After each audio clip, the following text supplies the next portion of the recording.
श्री शिवाय नमस्तुभ्यम दोस्तों, हर हर महादेव, जय भोलेनाथ। दोस्तों आज हम लोग जानेंगे, कल तुलसी जयंती है, वैशाख महीने का पहला गुरुवार है और तुलसी जो जयंती है, तो इस दिन किए जाने वाले कुछ खास उपायों के बारे में। अगर घर में कोई व्यक्ति बार बार परेशान है और परेशानी में है, दिक्कत है किसी भी तरह का, तो उसके लिए पहला उपाय करेंगे हम लोग दोस्तों।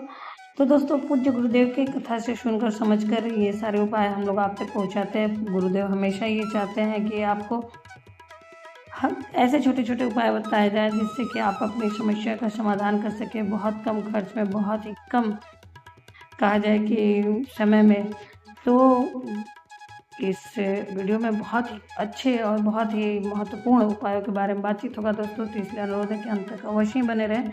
अगर कोई भी उपाय या कोई भी जानकारी आपको अच्छा लगे तो एक छोटा सा लाइक अवश्य ही करिएगा, और पहली बार चैनल पर आए तो मेरे चैनल को सब्सक्राइब करिएगा, बेल नोटिफिकेशन अवश्य ही दबाइएगा, जिससे आने वाले वीडियो आपको समय से प्राप्त हो सके। दोस्तों कोई भी प्रश्न या सुझाव तो कमेंट बॉक्स में लिख सकते हैं।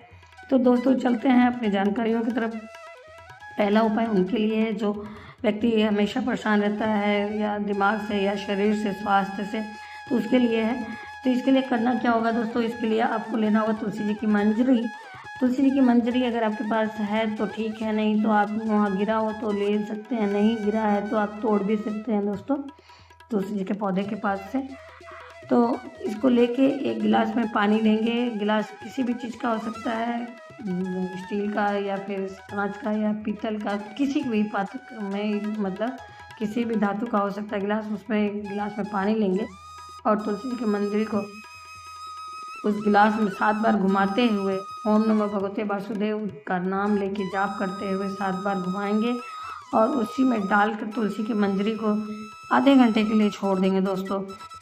और फिर उसके बाद इसे उस व्यक्ति को पिला देंगे। यदि आप ऐसा करते हैं, ऐसा करने से उस व्यक्ति का जो मन है सही रहने लगता है, दिमाग शांत रहने लगता है, और उसकी जो भी परेशानी है, या स्वास्थ्य संबंधित हो या बीमार रहता हो हमेशा, उसे लाभ मिलने लगता है दोस्तों। तो दोस्तों इस प्रकार से हम किसी बीमार व्यक्ति के लिए छोटा सा उपाय करके एक बार देख सकते हैं।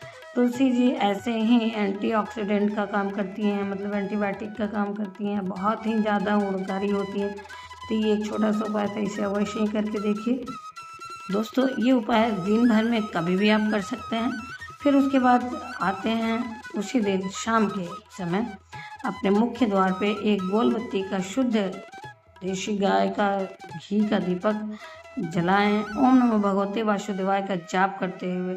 यदि आप ऐसा करते हैं तो आपके घर में धन संबंधित जो भी समस्या है उससे आपको निजात मिलता है। तो ये उपाय अवश्य ही करें दोस्तों। यदि दीपक प्रतिदिन लगा सकते हैं तो अति श्रेष्ठ है, अवश्य ही करें। अब चलते हैं हम लोग दूसरे उपाय की तरफ दोस्तों। इसके लिए हमें लेना होगा पीला चंदन और 108 दाने चावल के दाने टूटे हुए नहीं होने चाहिए दोस्तों। ये उपाय उनके लिए है जो बहुत दिन से किसी मनोकामना को लेकर परेशान है, उनकी मनोकामना नहीं पूरी हो रही है।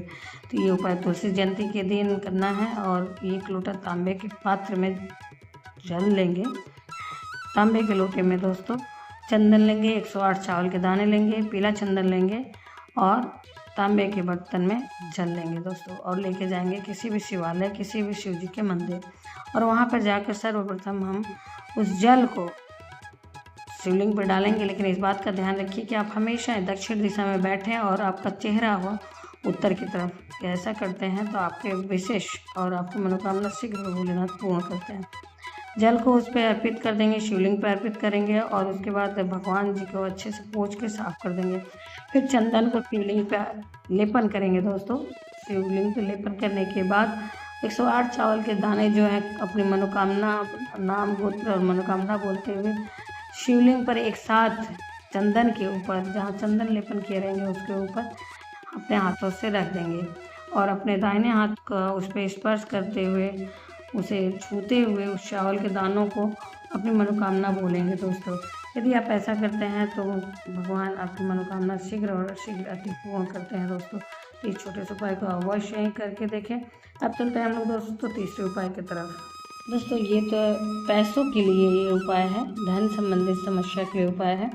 तो इसके लिए लेंगे हम लोग तांबे के पात्र में 1 लोटा जल, और 1 कमलगट्टा या 5 कमलगट्टा लेंगे, और 1 बेलपत्री लेंगे। कल पीला मतलब बृहस्पतिवार है तो पीला चंदन लेंगे और जाएंगे किसी भी शिवालय, किसी भी शिव जी के मंदिर, और वहाँ पे जाके सर्वप्रथम आप बैठिएगा दक्षिण दिशा में और आपका फेस होगा, चेहरा होगा उत्तर दिशा की तरफ, और उसके बाद आप पीले चंदन को कुंदकेश्वर महादेव के नाम से शिवलिंग पे लेपन करेंगे सर्वप्रथम अपने हाथों से, और उसके बाद आप उसके ऊपर चंदन लेपन के बाद बेलपत्र को आप उस पर अर्पित करेंगे, और बेलपत्र का चिकना वाला हिस्सा शिवलिंग के ऊपर स्पर्श करेगा चंदन के ऊपर, और उसका दंडी वाला भाग अशोक सुंदरी की तरफ होगा, माता अशोक सुंदरी की तरफ, और उसके ऊपर हम लोटे में डाल के कमलगट्टे को जल वाले पानी में, जो जल लिए रहेंगे लोटे में, उसी में हम लोग कमलगट्टा डालेंगे। एक हो या 5 हो, जितना भी हो आपके पास, 1 की संख्या में लेना श्रेष्ठ रहेगा या 5 की संख्या में दोस्तों, जो आपके पास उपलब्ध हो उसे लेकर अपनी कामना बोलते हुए श्री शिवाय नमस्तुभ्यम का जाप करते हुए भगवान के ऊपर अर्पित कर देंगे, और प्रभु से विनती करेंगे कि धन संबंधित जो भी आपकी समस्या हो वो प्रभु समाप्त कर रहे हैं। तो यदि आप ऐसा करते हैं तो आपकी समस्या बहुत शीघ्र समाप्त होने लगती है दोस्तों, आपको तरह तरह से रास्ते मिलने लगते हैं धन के आने के। दोस्तों आज की वीडियो के आखिरी उपाय की तरफ हम लोग चलते हैं, और ये उस उपाय इसके लिए करना है जिनके घर में हमेशा कलेश रहता है, लड़ाई होती रहती है, तो चाहे पति पत्नी का हो या फिर सास बहू में हो या किसी से भी हो, घर में हर्ष में अगर किचकिच हो रही है तो उसके लिए इस उपाय को कर सकते हैं। इसके लिए लेना होगा 1 तांबे के लोटे में जल, और उसमें डालना होगा 5 मूंग के जो खड़े मूंग होते हैं, खड़े दाने, हरे मूंग जो होते हैं दोस्तों उनको, और उसके बाद जाएंगे हम शिवालय में, शिव जी के मंदिर में। शिव जी के मंदिर में जब जाएंगे आप तो सर्वप्रथम नंदी जी आपको द्वार पे मिलेंगे और शिवलिंग के सामने मिलेंगे। तो पहले आप उस जल को अर्पित करेंगे नंदी जी के पैरों पे, उठे हुए पैरों पे 6 बार अर्पित करेंगे दोस्तों, पूरा जल नहीं समर्पित करेंगे, और 6 बार उस जल को समर्पित करेंगे नंदी के उठे हुए पैर पे। फिर उसके बाद हाटकेश्वर महादेव के नाम से बचे हुए जल को शिवलिंग के ऊपर अर्पित कर देते हैं। यदि आप करते हैं ऐसा दोस्तों तो बहुत ही शीघ्र आपके घर से लड़ाई झगड़ा होना बंद हो जाता है। दोस्तों एक बार विश्वास करके इन उपायों को करके देखिए, जैसे भी समस्या हो उस तरह की समस्या के अनुसार आप उपायों को अपना सकते हैं, और निरंतर करिए जब तक कि आपकी समस्या का समाधान न हो जाए। किसी भी उपाय को कुछ दिन लगातार करिए दोस्तों, करके देखिए, अवश्य ही लाभ मिलता है। तो उम्मीद करते हैं इस वीडियो की जानकारी आपको अच्छी और उपयोगी लगी होगी। कोई भी बात अच्छी और उपयोगी लगी तो एक छोटा सा लाइक अवश्य ही करिए, वही एक प्रेरणा का जरिया है जिससे हम लोग को प्रेरणा मिलता है और वीडियो खोज कर बनाने के लिए दोस्तों। और पहली बार आप आए हैं मेरे चैनल पे तो मेरे चैनल को सब्सक्राइब करिए, बेल नोटिफिकेशन अवश्य दबाइए जिससे आने वाले वीडियो आपको समय से प्राप्त हो सके। कोई भी प्रश्न या सुझाव कमेंट बॉक्स में लिख सकते हैं दोस्तों। फिर मिलते हैं एक नई जानकारी से नई वीडियो में, तब तक के लिए जय भोलेनाथ, हर हर महादेव, धन्यवाद दोस्तों।